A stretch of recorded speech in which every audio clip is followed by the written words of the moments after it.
Oke, untuk efisiensi waktu, mungkin ini ya, sahabat-sahabat, langsung saya paparkan sedikit ya untuk diskusi kita siang hari ini.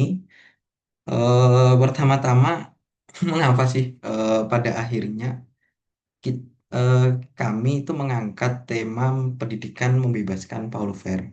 Nah, sedikit, mungkin saya sambil baca ya, karena pada dasarnya di sini saya juga belajar, sahabat-sahabat. Nah, itu yang pertama begini. Ada satu pertanyaan yang pada akhirnya menjadi tesis awal tuh. Nah, pertanyaannya apa? Sebenarnya pada hari ini dalam diskursus pendidikan ya, entah dari SD, SMP, SMA, ataupun perkuliahan, itu yang lebih mendominasi itu guru atau murid. Itu tesis awalnya. Yang pada akhirnya apa dari tesis itu akan menimbulkan suatu banyak pertanyaan-pertanyaan turunan pada akhirnya.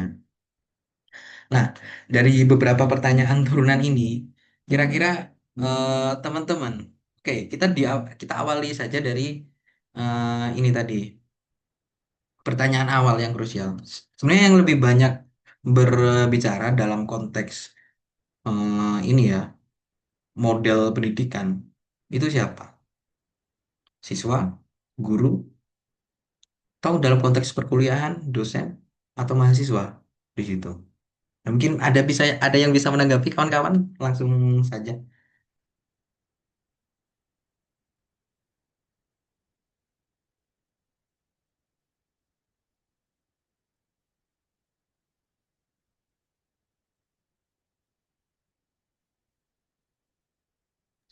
Izin memberikan apa pendapat, Mas.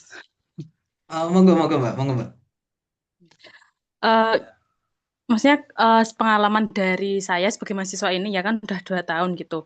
Kalau dalam pendidikan itu mungkin ya yang lebih, maksudnya yang aktif itu secara realitas juga itu mahasiswa. Kalau di perkuliahan gitu.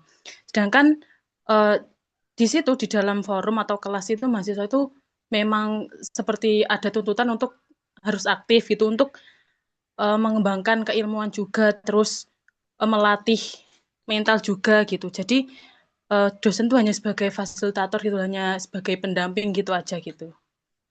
Kalau sepengetahuan saya begitu. Terima Oke, kasih. oke, menarik, Mbak.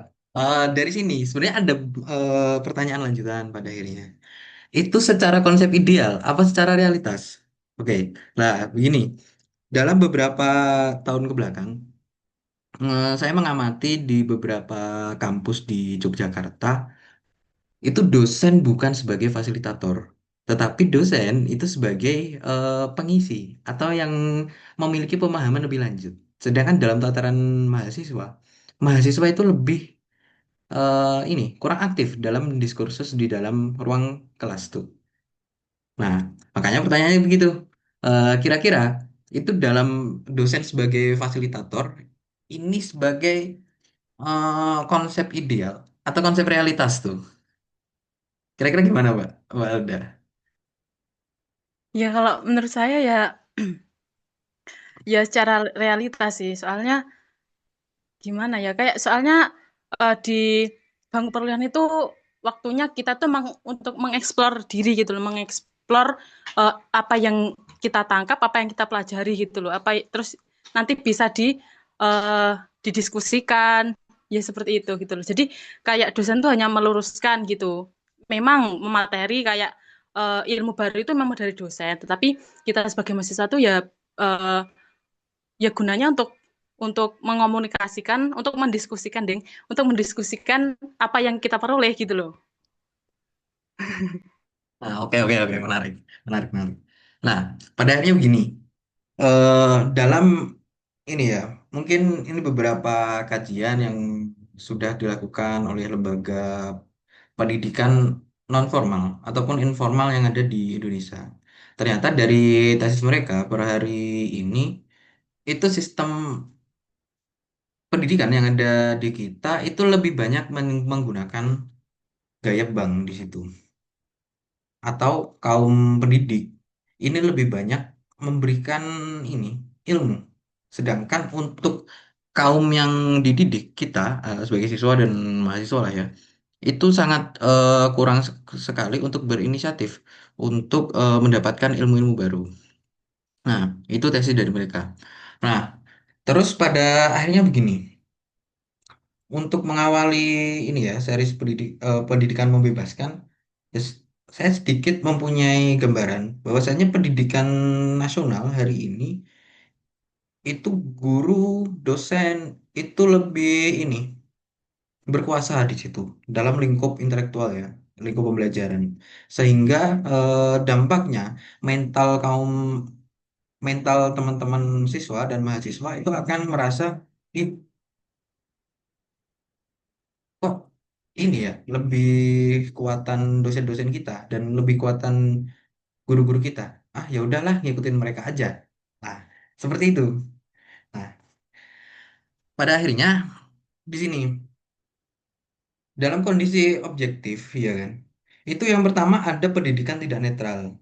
Nah, pendidikan tidak netral di sini itu ada dua konsep besar ya kan. Yang pertama, pendidikan bisa membebaskan dan juga menindas. Nah, di dalam konteks pendidikan bisa membebaskan, itu pendidikan sebagai wacana untuk pengembangan kerangka berpikir itu, memberikan akses apapun ya, akses informasi, terus akses jaringan dan akses dalam banyak hal lah di situ. Dalam konteks membebaskan. Terus untuk dalam konteks menindas di sini, bagaimana Pak?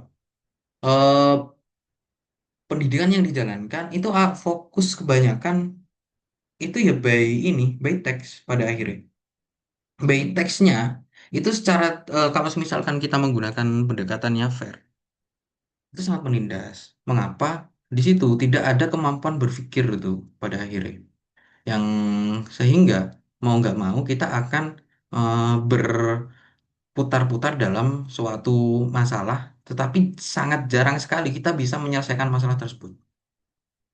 Nah, selanjutnya itu juga ini Paulo Freire itu menawarkan pendidikan melalui kesadaran kritis, ya kan?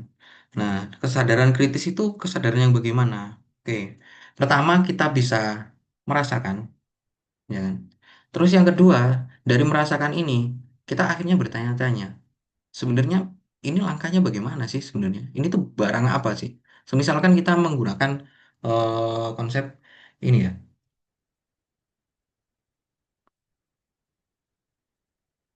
konsep dalam contohnya ya, itu begini, secara simpelnya. Ada masalah isu nasional tuh per hari ini. Nah, isu nasional per hari ini itu yang dikuatkan di reformasi Polri. Nah, sebenarnya reformasi Polri itu bagaimana sih? Nah, pertanyaan-pertanyaan semacam itu nggak ada. Atau lebih ini ya, lebih lanjutnya. Sebenarnya reformasi Polri itu arahnya tuh mau diarahkan kemana? Dan kepentingannya, itu kepentingannya untuk apa? Untuk memang mengganti Jenderal Listio ataupun hal-hal lainnya tuh pada akhirnya. Nah, nah kesadaran kritis untuk mengkritisi suatu hal itu masih kurang tuh dalam tataran nasional per hari ini. Ya kita jangan ini ya, jangan terlalu berharap suatu konsep yang ideal dalam mengkritisi suatu juga. Nah, di situ pun pada akhirnya itu dampak dari pendidikan kita. Nah, pendidikan per hari ini itu tidak masih kurang, apalagi di pemerintahan sebelumnya. Di pemerintahan sebelumnya, pendidikan masyarakat itu kurang sekali dalam konteks pemberdayaan tuh. Nah, contohnya apa? Di situ banyak sekali pendidikan politik kemasyarakatan itu yang diarahkan untuk bansos. Dan bansos itu bukan sesuatu yang mendidik pada akhirnya. Secara tidak langsung itu akan membuat mental masyarakat itu menjadi mental peminta pada akhirnya. Yang tidak mempunyai harapan-harapan ke depannya itu mau gimana pada akhirnya. Nah, ini saya amati di beberapa ini ya, daerah saya sendiri, di desa saya sendiri, pun di beberapa daerah lainnya yang saya sempat bersinggungan. Nah, contoh kecilnya begini, teman-teman untuk Rembang desa ya kan. Itu kalau misalkan nggak ada sangunya nggak ada yang berangkat, ya kan. Dan itu sangat banyak terjadi itu, apalagi di ini ya Jawa Timur ya. Kemarin saya KKN di Trenggalek, itu pun sama di situ. Di desa saya itu juga sama. Kalau misalkan ada kegiatan pelatihan dan lain-lain, kalau misalkan nggak ada uang sakunya nggak berangkat. Nah, pada akhirnya yang bisa kita amati dalam kondisi sosial hari ini itu pasti satu ketimpangan dalam hal pemikiran atau ketimpangan dalam hal pemikiran tuh. Terus akhirnya berkelanjutan dengan kemiskinan di situ. Nah, kemiskinan tingkat kemiskinan Indonesia itu berapa? 9% kalau nggak salah. Nah, yang pada target KMBKF 2026 nanti itu target menjadi turun 7%. Nah, tetapi apakah mampu dengan kapasitas SDM yang kondisi hari ini? Apalagi berbicara konteks pendidikan, indeks literasi Indonesia itu terendah kedua kalau nggak salah. Itu dari saya kemarin mengambil dari acuan dari data books tuh. Nah, akhirnya kemiskinan enggak ketimpangan dalam hal berpikir dan kapasitas pengetahuan itu tadi akan berkorelasi dengan akan berkelanjutan dengan adanya diskriminasi pada akhirnya. Nah, diskriminasi di sini itu teman-teman yang mempunyai ini ya apa pengetahuan yang lebih akan lebih banyak mendiskriminasikan teman-teman yang mempunyai pengetahuannya yang kurang tuh. Nah, contohnya beginilah ya. Dalam tataran pemerintah hari ini, apa sih yang dikembangkan tuh isu-isunya? Kan teman-teman yang di pemerintahan hari ini kan sebagai kaum terdidik ya, tanda kutipnya ya, yang udah mempunyai basic pengalaman, entah itu dalam secara nasional ataupun internasional. Yang di situ konten-kontennya itu full diskriminatif tuh sebenarnya. Kalau misalkan teman-teman mengkritisi ya di sini. Nah, tetapi karena kita tidak sadar dengan apa namanya adanya diskriminasi ini, itu akan berlanjut ke culture of silence tuh, membisu, Pak. Oke, kita nggak usah jauh-jauh ngomongin secara tataran nasional. Oke, kita ngomongin beberapa minggu yang lalu. Berapa masyarakat itu yang terpantik dengan isu nasional, ya kan? Atau begini aja, kemarin ada satu tagline, bisa dikoreksi nanti kalau misalnya salah. Ada tagline Indonesia Need a Revolution. Nah, di dalam tagline itu ternyata baru 5 juta orang yang akhirnya bergerak untuk apa men-share atau mengikuti gerakan media tersebut. Nah, dan dari 5 juta orang ini itu akhirnya timbul pertanyaan. Itu sebagai kesadaran naif atau kesadaran kritis. Dan di situ belum ada yang bisa menjawabnya pada akhirnya. Yang pada akhirnya itu bisa dilanjutkan lagi menuju ke gerakan-gerakan secara nyatanya tuh kira-kira. Nah, dalam gerakan nyata ini itu bagaimana sebenarnya? Oke,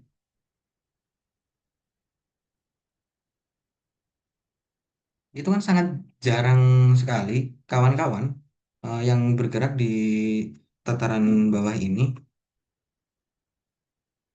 itu kurang mengetahui. Hanya mengetahui itu kita tuh pengen ini loh. Nah, ini loh nih kayak tuntutan reformasi Polri, terus reformasi ketenagakerjaan dan lain-lain itu. Nah, tetapi untuk mengkritisinya tuh nggak ada. Karena kita terbiasa dengan culture of silence tuh pada akhirnya. Nah, oke. Eh, kalau ini saya membacakan saja karena nggak terlalu ini ya. Yang pertama, ini biografi singkatnya Pak Fer. Itu yang pertama, Fer lahir di Brazil, lebih tepatnya di kota Recife. Tahun 1921. Minta tolong dong jangan ada yang mainin ini dong, coretan dong. Oh, maaf, Mas. Tak kira aku sendiri yang bisa lihat. Oke, nggak apa-apa, Mbak. Oke, nah terus di masa kecilnya Paulo Freire itu mengalami kemiskinan, kelaparan di situ, yang akhirnya membentuk pandangan kritis dari Paulo Freire ini. Tuh. Yang selanjutnya, eh, Paulo Freire itu pernah diasingkan oleh rezim militer di Brasil pada tahun 1964 di sana karena terlalu banyak mengkritisi kebijakan-kebijakan pemerintah. Nah, selanjutnya di tahun 1970,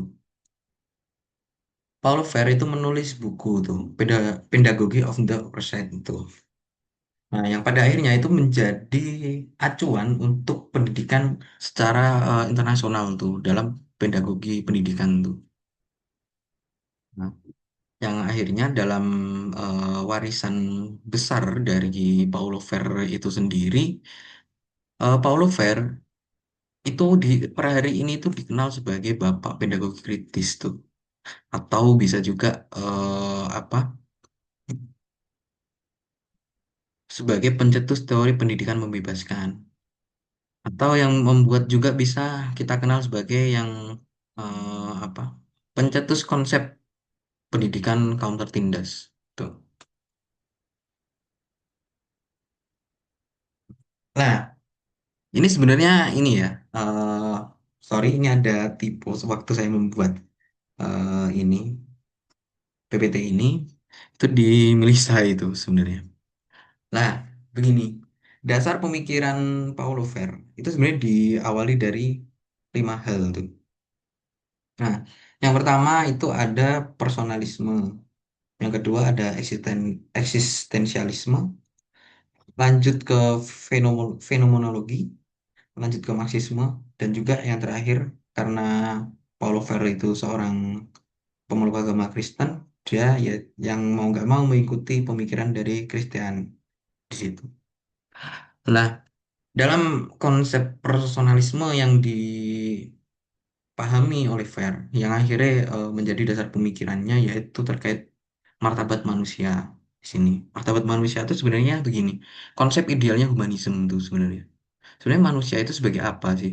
Itu yang pada akhirnya menjadi pemikiran Paulo Fer. Nah, menurut Fer, manusia itu sebagai subjek, bukan objek tuh. Nah, subjek di sini manusia yang mampu melakukan tindakannya sendiri, manusia yang mampu berpikir sendiri, dan manusia yang bisa bertanggung jawab dengan dirinya sendiri itu, menurut Fer. Nah, yang selanjutnya itu di eksistensialisme tuh. Nah, eksistensialisme yang dipahami Fer itu akan berkesinambungan dengan konsep humanisme tuh. Nah, yaitu kebebasan dan juga tanggung jawab tuh. Setelah dalam personalisme ini manusia itu bisa memahami dirinya, akhirnya itu akan mempunyai kebebasan dan tanggung jawabnya sendiri. Ya. Lanjut ke fenomenologi. Nah, dalam hal ini kesadaran fenomenologi itu kan sebenarnya salah satu pandangan ini ya paradigma pembangunan sosial kemasyarakatan tuh pada akhirnya. Yang di situ pendidikan ini ya, paradigma fenomenologi itu kesadaran itu lahir dari pengalaman pada akhirnya. Nah, contoh singkatnya begini, eh kita akan mengetahui benar dan salah itu dari pengalaman yang sudah kita lakukan. Pengalaman di sini itu banyak ya, bisa kita melakukan suatu ini ya, pembelajaran. Nah, kira-kira kita di situ bisa memetakan atau enggak tuh dalam dalam ini ya, bentuk fenomenologi itu. Ini kira-kira benar gak sih dengan cara kita tuh? Contoh kita belajar, ya kan? Dengan belajar ini, kita itu sebenarnya s- benar gak sih? Oke, contoh kita ternyata belajarnya itu menggunakan baca buku. Ternyata aku nggak bisa baca buku ternyata karena suntuk. Tetapi aku lebih bisa belajar menggunakan elemen visual tuh, konten YouTube ataupun pamflet-pamflet secara media yang lebih singkat dan efisien untuk kita memahaminya. Nah, dari situ akan menimbulkan pengalaman tuh pada akhirnya. Yang akhirnya itu terkonstruk secara terus-menerus. Nah, lanjut ke Marxisme. Nah, Marxisme di sini yang diambil dari yang diambil oleh Paulo Freire itu dalam kritik penindasan tuh. Dan berbicara Marxisme itu kan ada dua subjek utama, yaitu bourgeois dan juga proletar tuh. Bourgeois ini adalah pemilik modal yang akhirnya menindas kaum proletar di situ. Nah, kaum proletar di sini itu yaitu buruh-buruh pabrik dalam konteks Marx waktu itu. Nah, sehingga banyak sekali pada masa itu kaum-kaum ini ya, kaum-kaum bourgeois itu menindas kaum-kaum proletar tuh.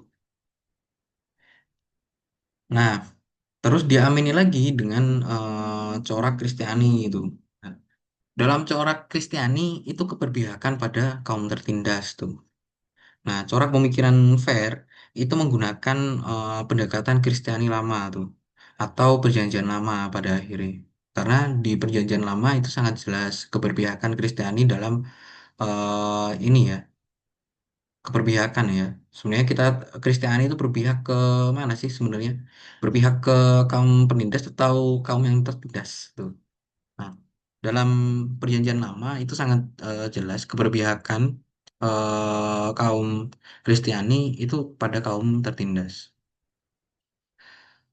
Nah, oke. Dalam isi pemikiran ini ya, Fair sendiri itu ada kritik pendidikan gaya bank tuh. Nah, sebenarnya bagaimana sih? Sebenarnya ada dua hal tuh yang pada akhirnya ya kita udah sempat menyinggung di awal tadi, yaitu melanggengkan penindasan dan juga budaya bisu tuh pada akhirnya. Nah, yang akhirnya itu ada 3 poin yang saya simpulkan tuh. Yang pertama, dalam pendidikan gaya Bang, murid itu dianggap sebagai subjek yang kosong. Atau lebih kasarnya, murid itu hanya sebagai objek yang akhirnya kita isi itu. Dan di sini sangat jahat. Padahal secara esensi, murid itu adalah manusia yang sudah mempunyai pemikirannya sendiri itu. Bukan sebagai landasan kosong itu. Bukan sebagai wadah yang kosong untuk menjadi eh, salah satu subjek di dalam pendidikan. Nah, yang kedua, di sini guru itu memiliki dalam pendidikan gaya Bang, guru itu memiliki banyak pengetahuan tuh. Tetapi sebenarnya di sini itu sebenarnya ada yang salah sebenarnya. Guru itu sebagai subjek yang seharusnya itu bisa menjadi fasilitator di situ. Nah, fasilitatornya di sini berbicara konsep fasilitator itu tidak membenarkan dan tidak menyalahkan. Tetapi per hari ini, oke, tadi saya cukup terpantik ya, apa namanya, terkait penyampaian Mbak Alda di awal tadi. Per hari ini dosen-dosen ya kan itu membenarkan apa yang disampaikan oleh mahasiswanya atau meluruskan misalkan ada yang salah. Nah, dalam konteks fasilitator di situ ada kalau menurut Fair ya itu sesuatu yang salah karena pada akhirnya fasilitator di sini itu hanya bisa memberikan eh, rekomendasi pemikiran pada akhirnya di situ. Mengapa? Ya karena pada dasarnya dalam konteks pendidikan bukan siapa yang lebih pintar dan siapa yang lebih cerdas, tetapi siapa yang lebih dulu mengetahui. Nah, sehingga dari dua hal ini akan muncul relasi hierarkis tuh. Nah, relasi hierarkisnya tuh yang seperti apa? eh, Dampaknya. Yang pertama murid dan ini ya konteksnya tuh bisa siswa dan juga mahasiswa ya murid di sini. Itu akan menjadi pasif dan tidak kritis tuh. Ya oke. Mungkin teman-teman bisa melihat bagaimana kondisi teman adik-adik kita yang per hari ini itu sedang menekuni pendidikan di SMP atau SMA. Sudah sangat jauh sekali dengan apa pengalaman sewaktu kita dulu. Nah, Contohnya begini, dalam konteks pasif dan tak kritis tuh ya, eh, murid-murid itu sangat jarang sekali pada akhirnya itu bertanya, tuh, seminimal-minimalnya. Walaupun pertanyaan ini ya, pertanyaannya itu nanti berbobot atau enggak, itu hal lain lah ya. Tapi untuk keberanian untuk bertanya, itu sangat kurang. Tuh. Nah, pun akhirnya itu berkesinambungan juga dengan pemahaman murid-murid juga. Nah, pemahaman murid-murid, kemarin saya sempat ini ya ngobrol dengan beberapa orang tua yang ada di Magetan sendiri. Ternyata teman-teman, sorry ya kalau misalkan ada yang satu alumni SMA satu Magetan. Ternyata per hari ini teman-teman yang ada di SMN satu Magetan itu untuk menjelaskan kalimat majemuk itu ternyata tidak bisa atau menjelaskan bilangan berderet tuh di situ masih kurang bisa di situ. Sedangkan dalam tataran SMA ya seminimalnya SD itu sudah bisa memahami itu. Tahu teman-teman bisa melihat konten-konten di media sosial tuh terkait konten-konten pertanyaan-pertanyaan influencer ke siswa ataupun mahasiswa yang ada. Banyak sekali pengetahuan-pengetahuan dasar itu yang pada akhirnya itu kurang dipahami secara menyeluruh oleh eh, siswa dan mahasiswa hari ini. Nah, dari kritik pendidikan gaya bank itu tadi, FAIR itu mempunyai konsep pendidikan pendidikan membebaskan tuh pada akhirnya. Nah, dalam konteks ini sendiri, itu akhirnya sebenarnya kira-kira konsep pendidikan membebaskan ini itu cocok nggak sih dengan kondisi Indonesia hari ini? Nah, itu kan muncul suatu tesis kan. Tetapi ternyata itu relevan. Ini ya tesis yang saya tawarkan ya untuk bahan diskusi ini nanti ya. Ternyata itu relevan. Mengapa relevan? Ternyata apa di Indonesia hari ini itu banyak sekali ketimpangan dan diskriminasi itu di awal tadi yang saya jelaskan. Terus culture of silence juga ada. Yang akhirnya itu bisa membongkar tuh ketimpangan, diskriminasi, culture of silence tuh, pada akhirnya pendidikan membebaskan ya. Nah, lebih jauh ngomongin pendidikan membebaskan sendiri itu begini. Ada dua konsep besar tuh dalam pendidikan membebaskan. Yang pertama itu humanisme dan juga pembebasan. Nah, humanisme eh, itu manusia itu dipahami sebagai subjek, bukan objek. Itu awalnya ya, awal dasaran dari konsep pendidikan membebaskan. Yang pada akhirnya itu pun konsep humanisme di sini itu akan bagus tuh ke depannya kalau misalkan diimplementasikan. Nah, ya Pak, siapa Pak sekarang pada hari ini itu akan eh, mau menjadi suatu objek tuh dalam suatu suatu apapun lah ya. Tapi kalau berbicara konteks pendidikan, oke, kita mau kok menjadi apa namanya objek, bukan sebagai subjek tuh dalam konteks pendidikan tuh. Nah, lebih lanjut lagi, itu konsep yang kedua ada pembebasan tuh. Nah, pembebasan di sini itu kita eh, fair itu menggunakan konsep ini ya liberalisme sebenarnya ya. Tapi dalam liberalisme di sini saya pikir menarik sebenarnya. Karena mengapa? Pada akhirnya Pak, dalam diskursus pendidikan itu kita harus telanjang tuh, ya kan? Telanjang secara pemikiran tuh, ya. Tidak ada batasan-batasan apapun. Nah, atau kita bisa ini ya, saya mengambil Rocky Gerung tuh. Dalam diskursus intelektual, semuanya bisa mengeluarkan tuh semua objektivitas, ya. Dan jangan tersinggung dalam masalah subjektivitas tuh. Itu konsep pembebasan yang ditawarkan oleh Fair tuh dalam konteks pendidikan. Nah, terus akhirnya juga pada akhirnya Fair itu memberikan suatu gambaran konsep relationship tuh antara pendidik dan yang dididik nih pada akhirnya. Ya kan? Di situ ada relasi dialogis tuh sebenarnya. Eh, yang dalam konteks ini pendidik dan juga yang dididik itu sebagai subjek bersama yang akhirnya menimbulkan apa namanya dialogis tuh. Nah, atau banyak akan menimbulkan diskusi itu di sana. Nah, di sini itu kan konsep besarnya kan begini. Dalam dialogis sendiri itu kan ada yang namanya tesis, antitesis, dan sintesis tuh. Berbicara konteks ini, tiga hal ini dialog ini. Saya mengambil contoh begini. Saya menawarkan suatu tesis tuh. Nah, tesisnya apa? Pendidikan membebaskan itu dapat membongkar ketimpangan dan diskriminasi. Ya. Terus ada antitesisnya.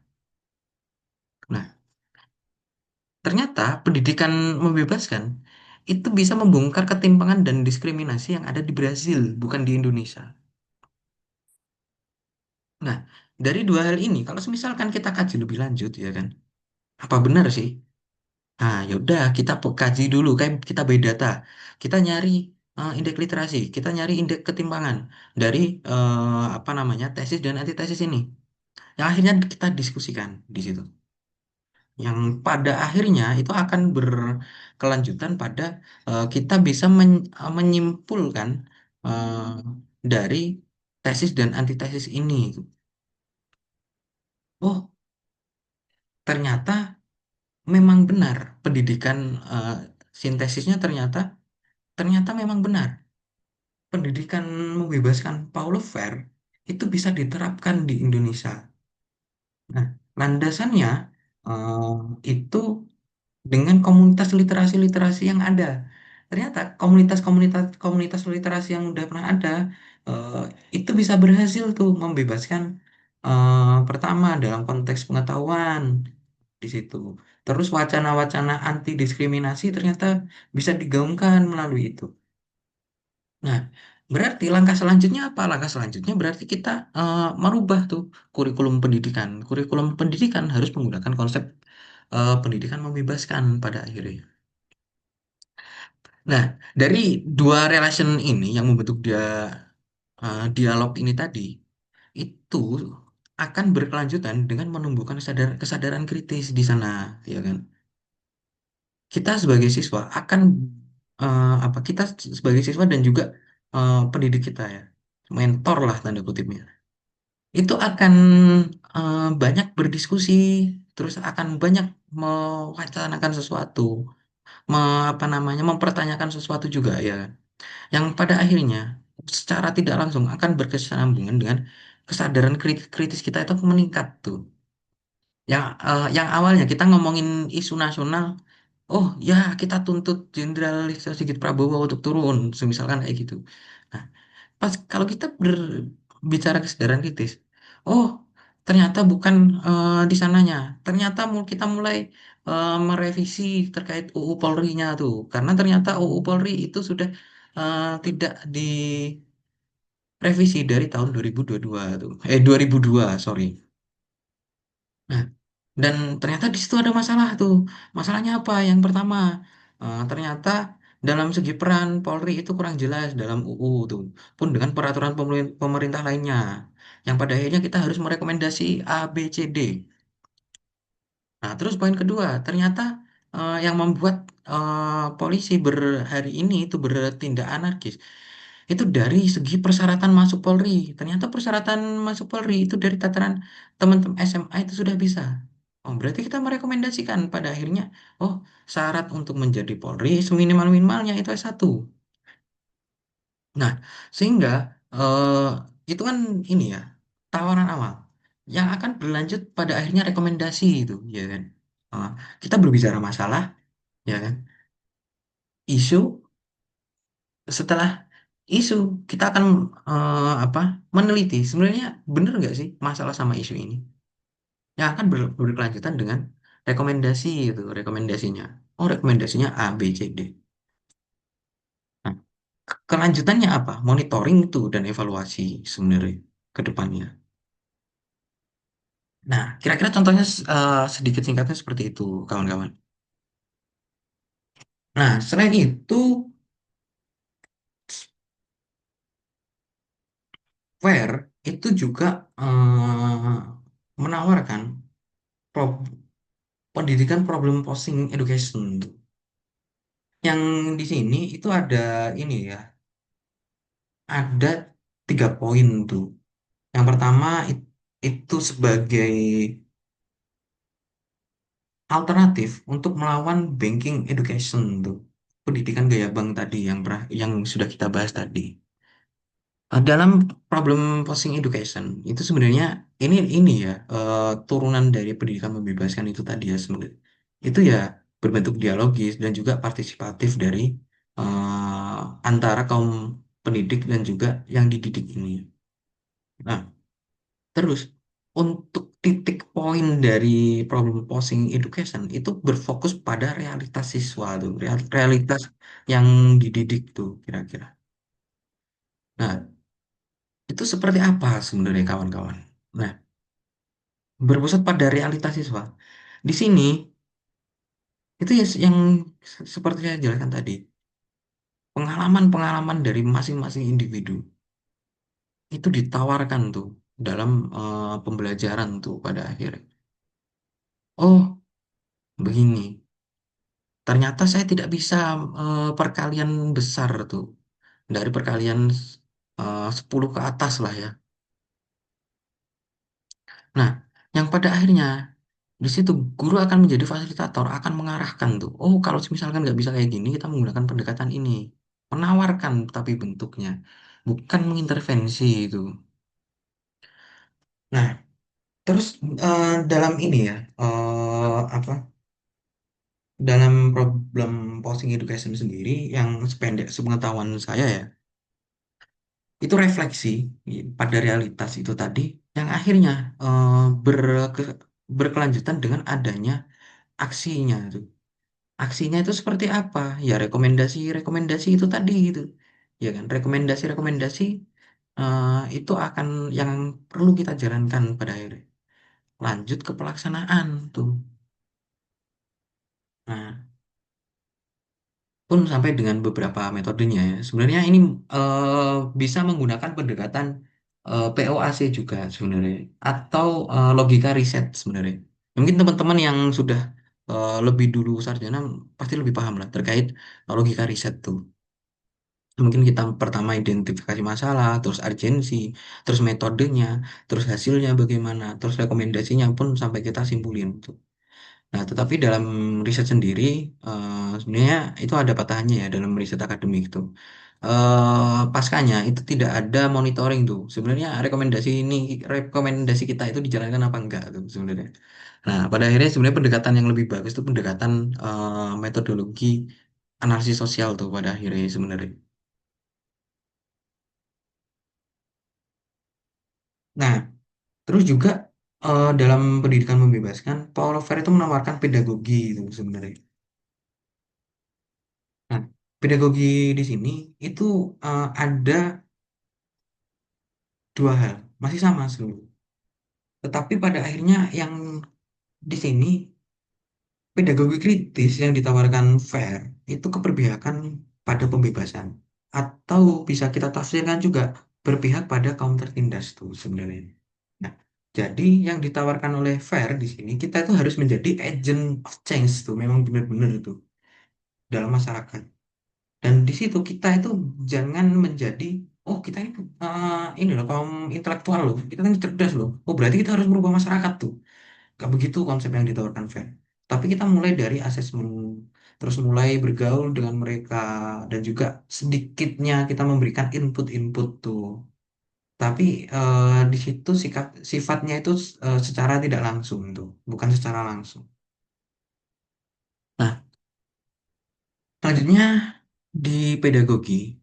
itu dialog itu tadi yang saya bedah di awal sebelumnya sebelumnya itu tadi itu sebagai jantung tuh dari pedagogi itu. Nah, dan secara praksisnya pada akhirnya begini, kita memahami realitas, eh, realitas dan aksi, ya kan? Melakukan kita sudah memahami realitas, terus kita melakukan aksi, ya kan? Itu harapannya itu bisa menimbulkan transformasi sosial tuh. Akhir. Nah, sebenarnya gambaran besar fair sendiri itu di sini itu membebas kaum tertindas sebenarnya.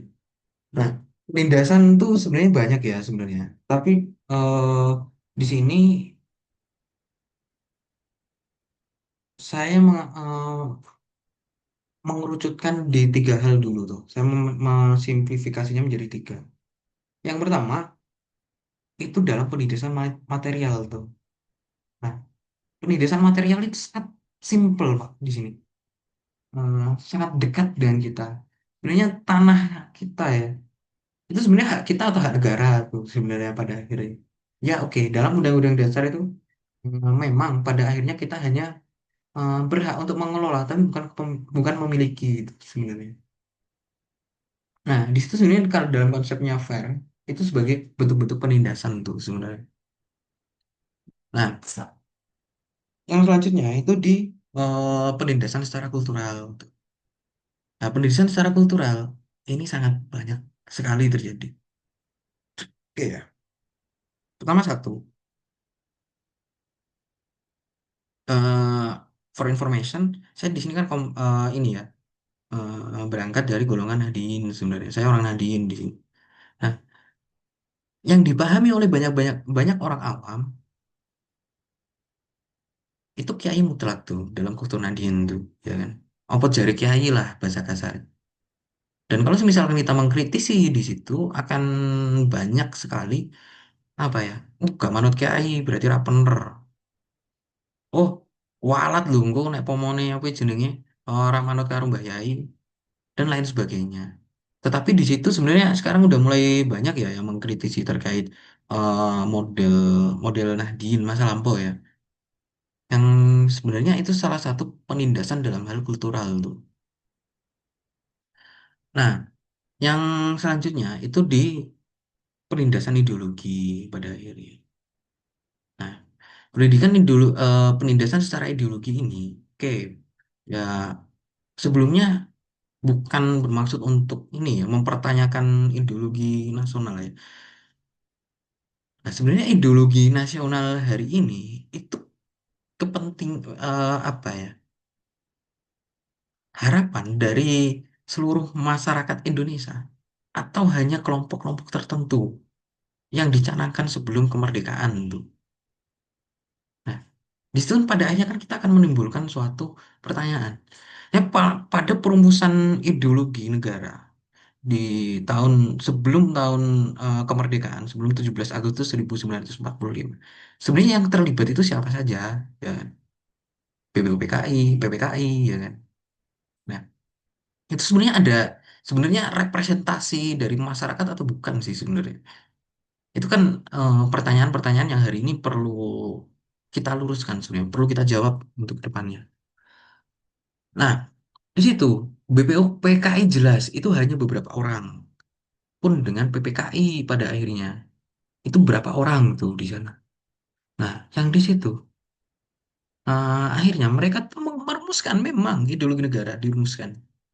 Nah, Pancasila UUD 1945 tuh, ya sebagai produk hukum pada akhirnya yang masih kita jalankan ya pada hari ini. Nah, tetapi pada akhirnya itu sebenarnya masih relevan gak sih? Masih kita jalankan gak sih? Atau ideologi ini hanya untuk membungkam kita sebenarnya, ya kan? Oh, kalau misalkan kita nggak apa namanya berketuhanan, oh ternyata kita nggak Pancasila tuh pada akhirnya. Nah, itu kan hal-hal yang sering terjadi itu. Terus ternyata konsep keadilan sosial tuh, ternyata konsep keadilan sosial dalam Pancasila itu ternyata belum ditafsirkan atau dengan eh, apa Persatuan Indonesia tuh. Persatuan Indonesia, Pak. Nah, itu sebagai wajah nasional atau sebagai kelanjutan dari eh, buku, eh, saya lupa kitab atau buku ya. Itu Negara Kertagama tuh yang ditulis oleh Prabu Jayawijaya tuh. Nah,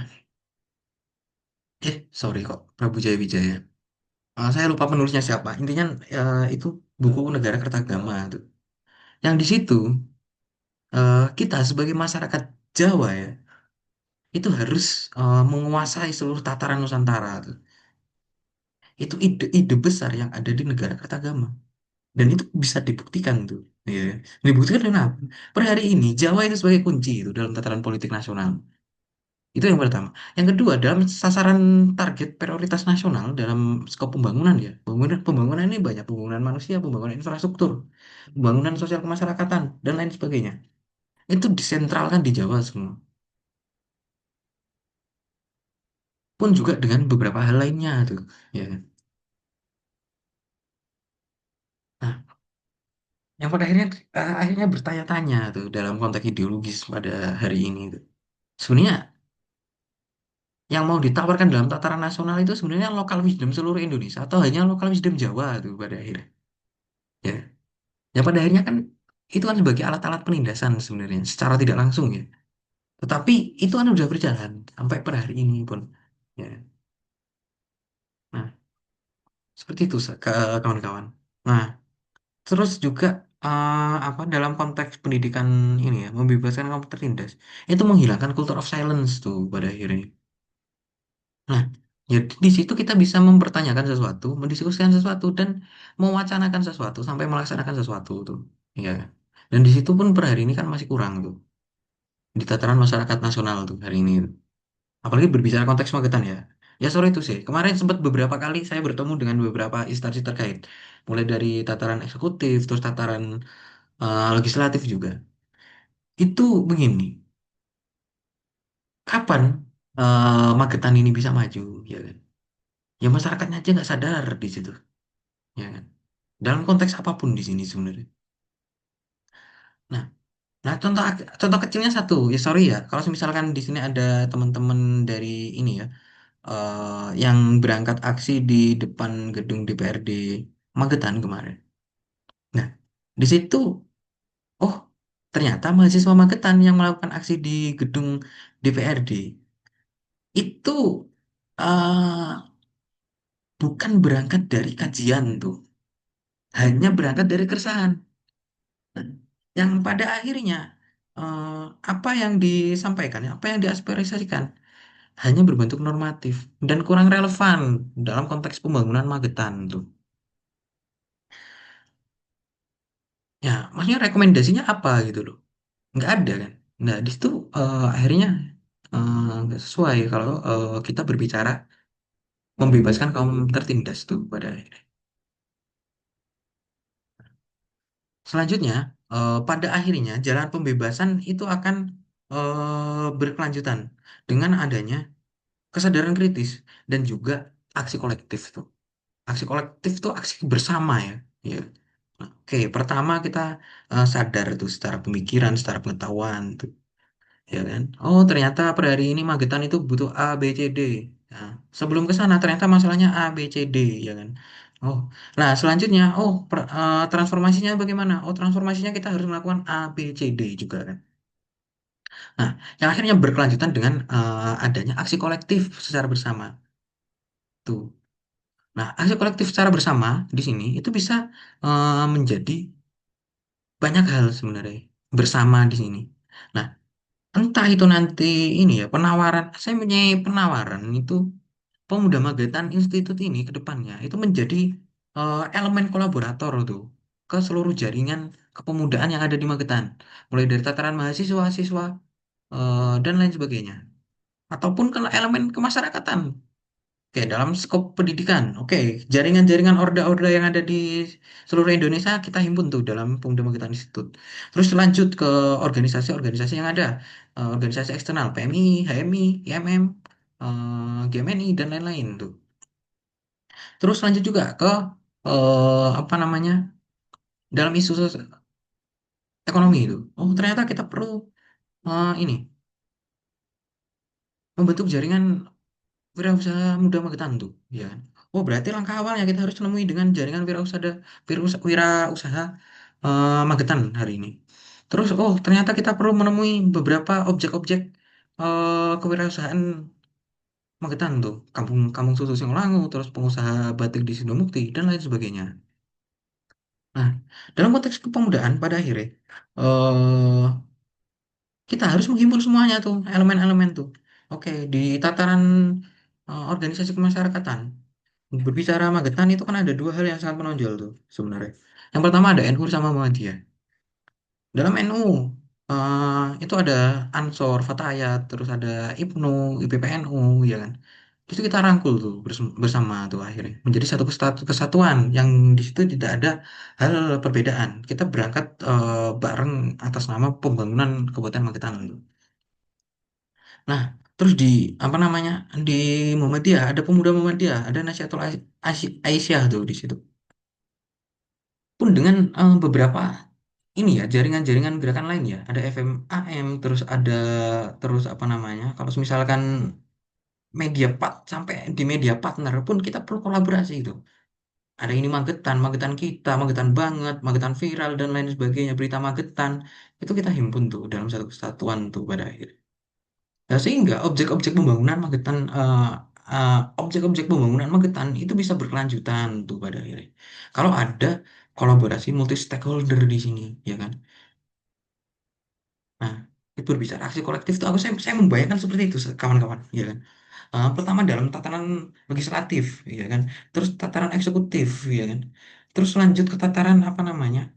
Penghimpunan total melalui Pemuda Bangkitan Institute yang di bawahnya ada organisasi kemasyarakatan, organisasi kepemudaan Islam, ada organisasi eksternal, ya kan? Mahasiswa, ada organisasi kepemudaan tataran SMP, OSIS, OSIS dan lain-lain sebagainya. Terus ada juga elemen-elemen lain yang kita himpun tuh dalam satu kesatuan tuh, kewirausahaan, terus apa namanya koperasi dan lain-lain tuh.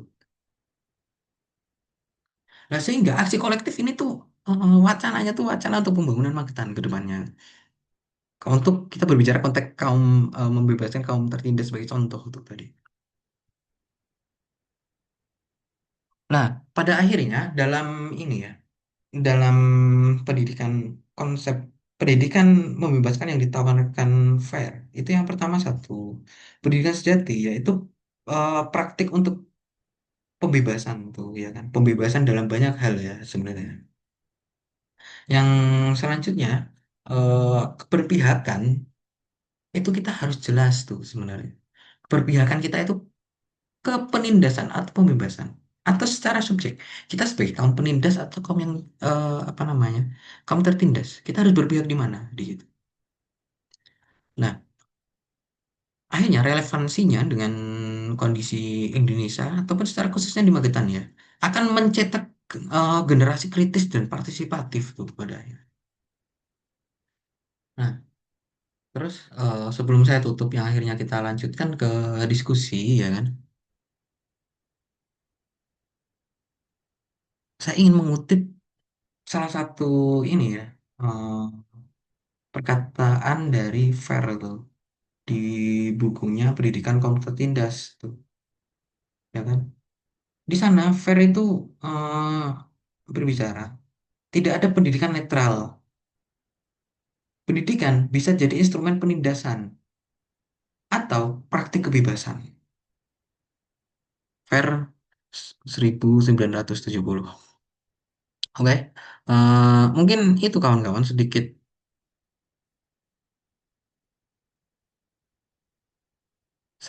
banyak yang saya paparkan untuk memantik diskusi kita untuk siang hari ini. Nah, selanjutnya kita akan memasuki ini ya apa sesi diskusi ya kawan-kawan. Karena pada akhirnya percuma kita mengkritisi pendidikan gaya bank, tetapi di sini tidak timbul suatu diskusi alternatif tuh pada akhirnya. Oke, mungkin itu teman-teman. Mungkin selanjutnya teman-teman bisa menanggapi apa yang sedikit saya paparkan. Di sini saya tidak bermaksud untuk menggurui kawan-kawan, tetapi saya ingin memantik saja apa pemikiran fair dalam bayangan saya tuh dari beberapa hal yang sudah saya pelajari terkait pendidikan membebaskan Paul Ferry. Monggo kawan-kawan mungkin bisa raise hand atau bisa langsung untuk menanggapi apa yang saya sampaikan. Monggo waktu dan tempat saya persilahkan kawan-kawan. Oke, baik, akhirnya eh, ya mungkin langsung saja ya. Saya bersifat menanyakan ini. Tadi kan berbicara tentang Paulo Freire dengan tentang pendidikan kaum tertindas.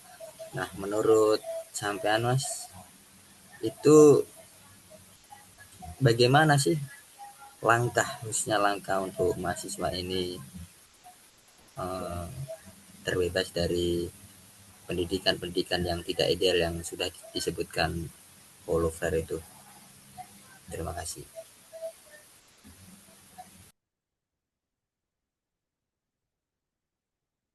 Mungkin langsung saya tanggapi ya. Ini sebenarnya ini bisa ditanggapi oleh semuanya ya sebenarnya. Tapi menarik sebenarnya. Langkahnya apa? Sebenarnya paling dasarnya itu satu. Eh, Pertama, kita perlu menginisiasi dalam diri kita, ya kan? Itu untuk kesadaran belajar kita. Itu yang pertama ya. Nah, konteks belajar yang saya maksudkan di sini itu banyak hal. Bukan hanya belajar terkait pengetahuan saja tuh. Teori-teori itu bukan.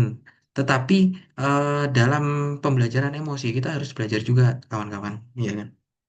Nah, contohnya gini, kita mulai aktif tuh, ya kan, belajar dalam wilayah pengetahuan, kita bisa melihat konten-konten yang ada di YouTube tuh. Nah, itu bisa contoh, bisa kita melihat kontennya siapa, Bagus Mulyadi, terus ada juga Ferry Irwandi atau Malaka Project, terus atau dengan beberapa influencer-influencer yang per hari itu fokus pada literasi itu. Yang selanjutnya, eh setelah itu kita juga bisa menggunakan metode membaca buku tuh. Tetapi per hari ini saya mengamati itu beberapa kawan-kawan itu banyak yang tidak suka sekali membaca buku. Yang padahal di situ sebenarnya begini, yang memang kita harus belajar menggunakan elemen visual atau sesuai dengan fokus kita masing-masing atau kesukaan kita masing-masing. Tapi pada akhirnya membaca buku itu saya rasa perlu. Mengapa perlu? Karena pada akhirnya membaca buku akan memperkaya diksi-diksi kita tuh yang pertama. Nah, sehingga untuk menuju elemen dialogis dalam konteks fair ini itu sangat bagus tuh. Nah, oke, ya mungkin kita berbicara ini ya. Atau teman-teman juga bisa membaca jurnal-jurnal ilmiah tuh, ya kan? Ada banyak ya kan jurnal-jurnal ilmiah tuh. Namun ya teman-teman mulai awali dari kesukaan. Contoh, saya secara pribadi kan per hari ini saya itu lebih suka membahas tentang pembangunan daerah. Nah, berarti bacaan saya itu pasti akan mengarah pada yang pertama satu teori-teori pembangunan. Nah, setelah itu, setelah membaca teori pembangunan, oh kita harus membaca terkait teori-teori pemberdayaan. Nah, selanjutnya teori politik pemerintahan dan berkelanjutan dengan apa yang perlu saya pelajari itu. Nah, untuk mempelajari ini itu sebenarnya caranya gimana? Oh, berarti kita harus melalui teman-teman pakar ya kan? Teman-teman yang lebih pakar tuh. Nah, contoh dalam ini ya, dalam kehidupan perkuliahan ya, ya kan? Pasti teman-teman ada suatu makul tertentu yang akhirnya menjadi kesukaan teman-teman ya kan. Nah di situ ya teman-teman temuin dosennya atau kalau misalkan nggak nemuin dosennya tanyakan saja di dalam kelas. Kira-kira apa saja yang perlu dipelajari itu untuk melanjutkan beberapa diskursus ini ya kan. Contoh berbicara pembangunan tadi. Nah itu saya banyak berdiskusi yang pertama dengan mentor saya itu sewaktu magang di Kementerian Keuangan kemarin. Karena skopnya kan pembangunan daerah kan. Di situ pada akhirnya, oh berarti yang saya perlu pelajari apa? Oh, ternyata disarankan untuk mempelajari yang pertama itu produk hukum. Terus diarahkan juga untuk membaca teori-teori pembangunan. Nah, teori-teori pembangunan di sini saya diberikan pilihan, diberikan saran. Yang pertama teori pembangunan apa secara konvensional dan juga teori pembangunan lanjutan juga turunan di bawahnya ya. Itu ada apa namanya pembangunan ini apa namanya negara ketiga, terus pembangunan manusia, terus pembangunan konteks Islam, terus pembangunan banyak lah di situ turunannya. Akhirnya di situ akan memunculkan teori-teori bawahannya tuh lagi. Nah, ada apa namanya human capitalnya Schultz, terus kapabilitasnya Amartya Sen, terus apa namanya teorinya Maslow tentang infrastruktur ya pembangunan infrastruktur. Nah di situ. Nah pada akhirnya sebenarnya di situ kita harus banyak bertanya sebenarnya. Bukan ini ya, bukan sebagai apa ya melanggengkan penindasan, tetapi kita harus bertanya sebenarnya. Sebenarnya kita harus melajari apa sih sebenarnya di situ. Nah jadi begini, teman-teman harus mengetahui dulu, sebenarnya diri teman-teman masing-masing itu sebenarnya pengen ngapain gitu loh ke depannya tuh. Ya misalkan ada yang teman-teman itu yang pengen jadi ini ya eh akademis di bidang ekonomi itu. Loh, sebelum mengarah ke sana tuh kita harus mencari tahu, oh kira-kira apa aja yang perlu kita pelajari itu. Teori apa yang perlu kita pelajari. Terus metode-metode apa yang perlu kita pelajari dan lain sebagainya. Nah, mungkin dari situ dulu sih, Mas. Yang pertama, kita harus mempertanyakan sesuatu, dan yang kedua, dari diri masing-masing itu kita harus perlu mengetahui tujuan kita ke depannya itu mau ngapain. Dan yang ketiga, barulah kita lanjut untuk mencari-mencari informasi ini atau mencari pengetahuan ini, ya kan? Bisa melalui media visual atau bisa buku ataupun dan lain sebagainya lah. Itu kalau atau bisa apa namanya? Input pakar di sana. Kita bahasa kasarnya tuh dolan lah, dolani, dolani konco-koncone Dewi apa mas-mas Dewi itu sing mempunyai yang kiranya mempunyai pengetahuan itu lebih besar dari kita tuh. Itu dalam konteks apapun ya sebenarnya. Bukan hanya dalam konteks pendidikan. Ya, mungkin itu Mas sedikit yang bisa saya tanggapi Mas. Mungkin eh, bisa ditanggapi lagi sama Mas Ilmada, monggo. Oke, baik, saya terima kasih sekali sama Mas ini ya. Mungkin udah. Ya mungkin itu kawan-kawan. Sebenarnya ini ya berbicara pendidikan ini penindasan ya kan pendidikan yang membebaskan itu banyak sekali sebenarnya konsep besarnya ya mungkin ini sebagai pantikan awal ya untuk diskusi-diskusi ke depannya ya mungkin teman-teman bisa nanti ke depannya bisa apa namanya berdiskusi secara langsung baik apa WhatsApp melalui Japri saya secara pribadi atau bisa juga nanti langsung ditanyakan saja di grup Pemuda Magetan Institute atau kalau misalkan nanti kemungkinan ini besok ini Senin sampai Rabu kemungkinan saya di Magetan. Kalau misalkan ngopi-ngopi ya monggo. Atau juga nanti di minggu depan jangan lupa kita ada Ketronas di situ. Ada kita akan mulai apa ya berkenalan dengan tokoh-tokoh regional dan tokoh-tokoh nasional tuh. Nah, nanti siapa? Tunggu ya. Hamin 2 nanti akan kita share. Kita akan berkenalan dengan siapa. Tempatnya itu di Cafe OJ Sweet Yummy, ya kan? Itu di depan DPU PR Magetan. Nah, mengapa ngambil di situ? Karena memang itu sebagai akses tengah di sana, ya kan? Karena di area kota kan. Nah, kedepannya juga mungkin bisa kita berpindah bisa ke beberapa tempat di area Magetan Kota, biar teman-teman yang jauh dari pusat kota ini bisa merapat bareng-bareng dan tidak ada ketimpangan di situ. Ya, mungkin itu kawan-kawan, semoga apa yang kita diskusikan hari ini bisa bermanfaat. Tapi sebelum itu mari kita foto bersama dulu untuk dokumentasi kita pada siang hari ini. Mungkin bisa on cam kawan-kawan. Mas Nilmada, Mbak Alda, Mbak Nadia, Mbak Dinda, sama tamu kita ini yang dari UNJ ini, monggo.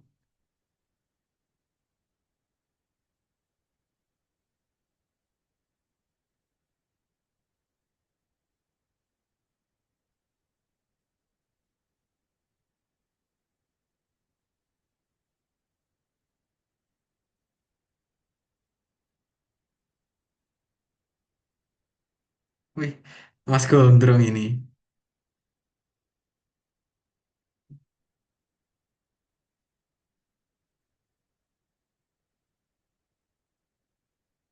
Mas Nilwada ini orang mana Mas aslinya Mas?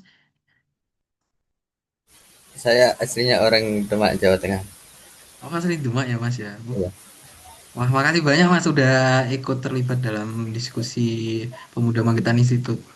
Ya semoga Mas Nilwada juga bisa bikin gerakan lah kayak gini di Demak. Kira-kira udah ada gerakan kayak gini belum Mas di Demak itu Oke. Mas? Mungkin pengetahuan saya sudah ada, tapi saya nggak terlalu aktif untuk terlibat di gerakan tersebut.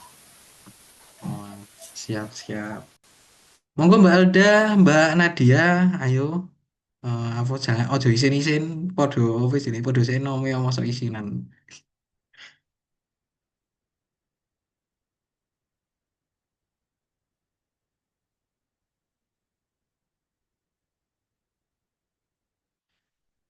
Oke, ya wes kalau misalkan gak mau on cam, kita on cam dulu seadanya. Satu, wah, cocok ngono lho Mbak, ketemu kok. Wahyu nih ngono. Wih, langsung dipateni. Monggo Mbak Alda, Mbak Dinda, Mbak Nadia.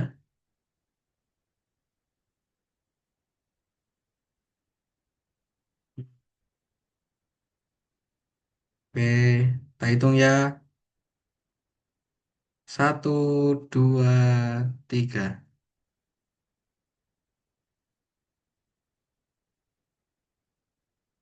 Satu, dua, tiga.